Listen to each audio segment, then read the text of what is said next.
Weiser. I'm Chris Carey. And we have ppB EnviroSolutions, which stands for Professional Practical Below Ground. Chris and I are environmental geologists, so we're professional environmental geologists.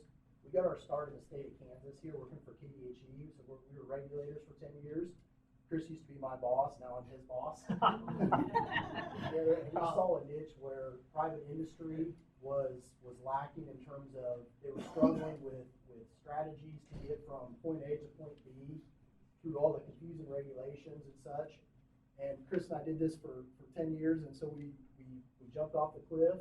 We decided to start our own company. We worked on a business plan for a couple of years, and now we're partners and doing good work. So with that, Chris, I'll kind of let you tell a little bit about what ppB does. Yeah, so we started our company in January of 2016.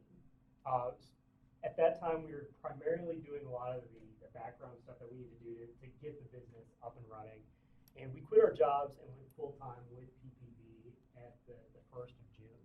We really are an environmental consulting company that can do just about anything. We're pretty flexible, we're nimble, and where we don't have the capabilities to do something in-house, we have strategic partnerships with other companies that we can leverage to make sure that we get your projects done on time and on budget. Like Ryan said, we saw a niche. We saw a lot of sites that were being addressed under KDHE programs or their EPA programs that seemingly got stuck. And for a number of reasons, these projects kept costing money to the people who were paying for the cleanups, but they weren't ever reaching that point where the sites could be closed out and people could move on. So we saw this, we had some ideas for how we could make things better, how we could find solutions to these long-term problems. And we're using those skills that we learned as environmental regulators to help our clients, both in the private and public sector, move their projects forward. We also provide environmental due diligence support. So in every property transaction for commercial property, part of that involves an environmental review. Many times it requires a phase 1 assessment, sometimes it requires something a little less onerous than that. And we're able to provide those services, and we're able to do so in a way that keeps our clients' budgets and timelines in mind. So we're able to meet tight deadlines and get our work done. We also do site investigations and cleanups, and we work to find ways to optimize those so that we're not collecting a bunch of extra information that we don't need. We don't need to turn every project into a science project, but sometimes if we have to, we can raise that level of effort if we need to. And then lastly, while we were dealing with KDHE, working with KDHE, we spent a lot of time working with KDHE's attorneys to negotiate various regulatory agreements. And so we're now offering our services to the private sector to help them move projects forward from a litigation standpoint if they have to go that route. Go ahead. So what are our goals as a company? I mean, there are a lot of environmental consultants out there. I think we found our niche in that we can provide these strategic consulting services to help people move their projects forward. We can provide kind of on-demand due diligence support services. But what are our goals? First, to provide cost-effective and high-quality due diligence support services.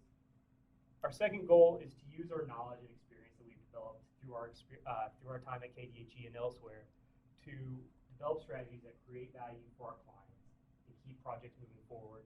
And at the same time, making sure that we're protecting human health and the environment. Really, that's the reason people in this industry do what we do. And then also looking at environmental programs in general and coming up with ways to make sure that we're being as efficient as possible. There are times when you have multiple agencies that you have to report to, collecting samples from multiple entities, even within a single agency. So looking for ways to optimize that so that you are collecting data that you need, but not collecting more data than what you really need to keep your projects moving forward. On this slide, I just wanted to show, people around even here, Brian, for example, asks sometimes, what do we do?